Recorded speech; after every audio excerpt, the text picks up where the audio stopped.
Hi guys and welcome back again to my today's new vlog. अभी शाम के बज रहे हैं 4:30 और हम निकल चुके हैं अपने जिम के लिए। जैसे ही मैं बाहर आई तो देखती हूँ कि यहाँ पे सनसेट हो रहा है और ऊपर जो पहाड़ हैं वो बहुत ज़्यादा खूबसूरत लग रहे हैं। यहाँ से धौलाधार इतने ज़्यादा पास लगते हैं ना, ऐसे लगता है कि ये पूरा का पूरा पहाड़ हमारे सर के ऊपर खड़ा हो। और सबसे ज़्यादा बर्फ़ इस रेंज में पड़ती है, जो बीच में रेंज दिखाई दे रही है आपको।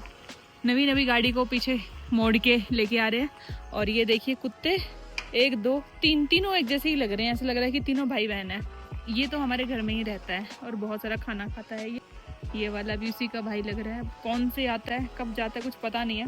चले नवीन रुक जाओ, ज्यादा नहीं बन रहे तुम। 4:30 बजा दी यार, सुबह तो बिल्कुल वो नहीं लगता ना। क्या शर्म नहीं आती ना तुम्हें? इसमें शर्म की क्या बात है? मैं थोड़ी लेट हुई, तुम खुद लेट हुए हो आज।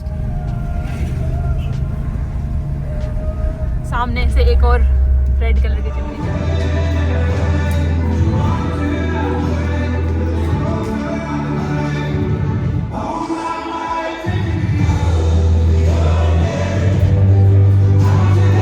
जो म्यूजिक है वो काफी लाउड है तो शायद मेरी आवाज क्लियर नहीं होगी, लेकिन अभी मैंने आज कर रही हूँ लेग।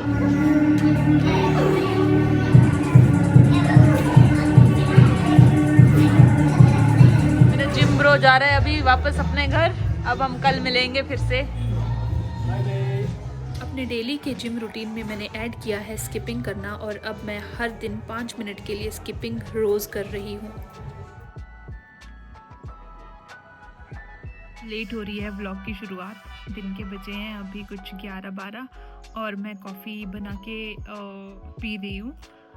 तो थोड़ा सा लेज़ी दिन है। ठंडी जो है वो काफ़ी ज़्यादा होने लगी है अभी यहाँ धर्मशाला में। कभी कभी ऐसा लगता है कि जैसे बहुत ठंड होगी और कभी कभी लगता है कि नहीं यार अभी उतनी ठंड नहीं है। पर सबसे ज़्यादा ठंड लगती है पैरों में। अगर कोई जो मेरे व्यूअर्स हैं जो देख रहे हैं और अगर वो धर्मशाला आने का कभी प्लान करेंगे तो कोशिश कीजिएगा कि आप अपने साथ में गर्म सॉक्स जो है वो ज़रूर रखें। 3-4 पेयर अगर आपके पास होंगे तो आप बदल के पहन सकते हो। और धूप का मज़ा तो बहुत ही अच्छा आता है यहाँ पे।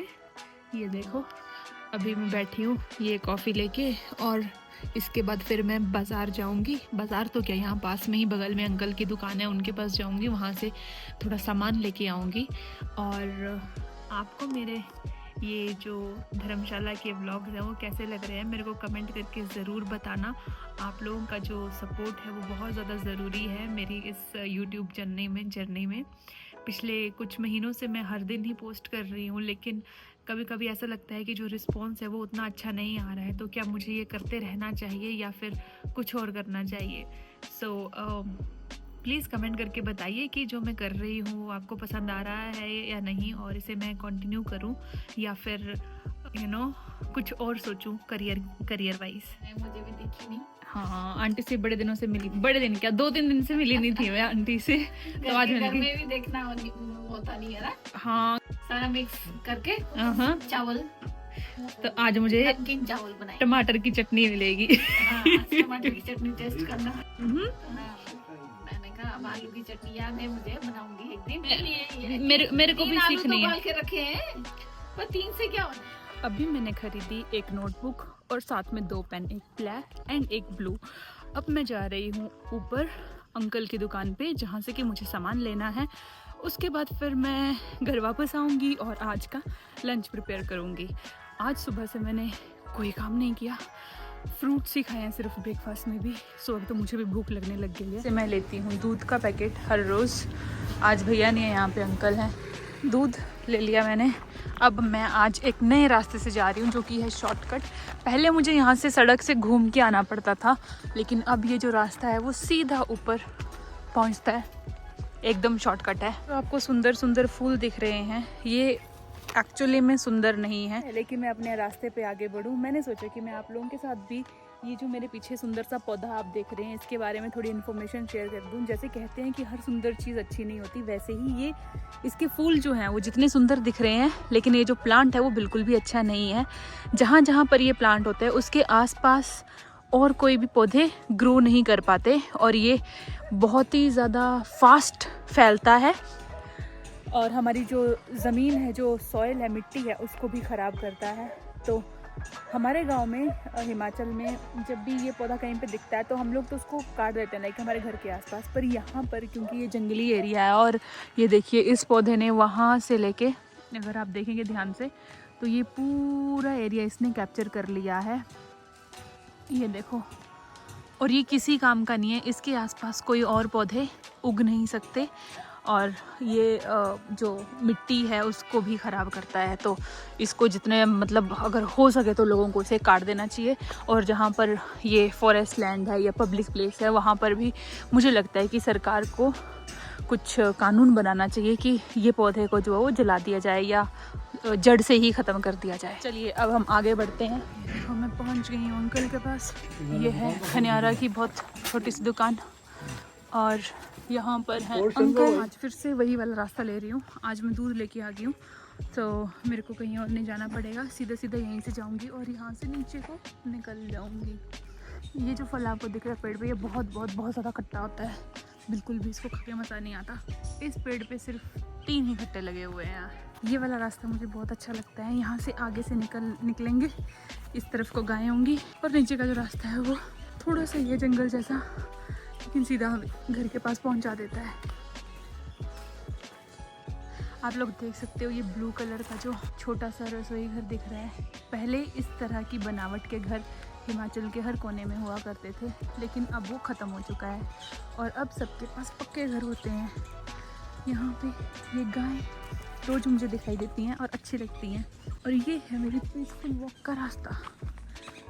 वैसे तो हिमाचल के हर शहर में जो घर की बनावट है वो बदल चुकी है और लोगों ने पक्के मकान बना दिए हैं, लेकिन खनियारा एक ऐसा गांव है जहां पर अभी भी लोगों की मकानों की जो छतें हैं वो स्लेट की बनी हुई आप लोगों को दिखाई दे जाएंगी।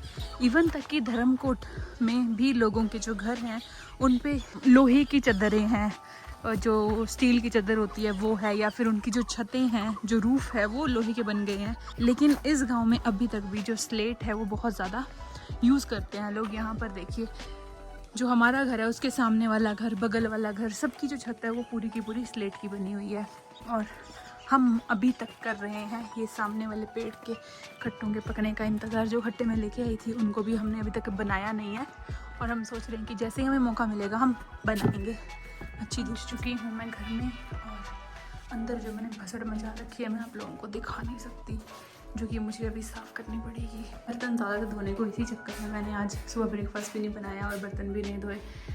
पर I am going to clean this mess now.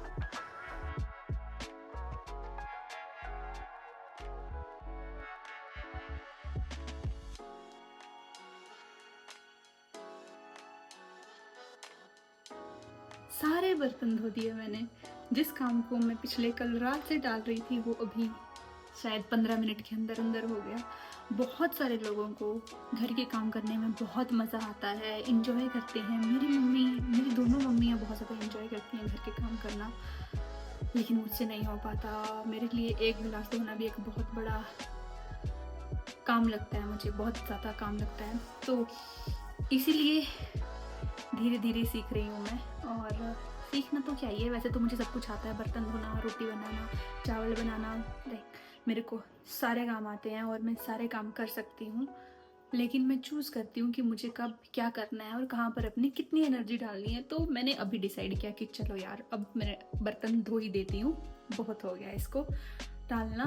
तो हमें कभी भी अपना जो काम है वो नेक्स्ट डे के लिए या फिर बाद के समय के लिए नहीं डालना चाहिए, बल्कि उसी समय कर लेना। ये मेरा और नवीन का वर्किंग स्पेस है। हम यहाँ पर काम करते हैं, साथ में फ्रिज की आवाज़ भी सुनते हैं और यहाँ से सामने वाले पहाड़ों का व्यू भी दिखाई देता है और घर का व्यू भी दिखता है।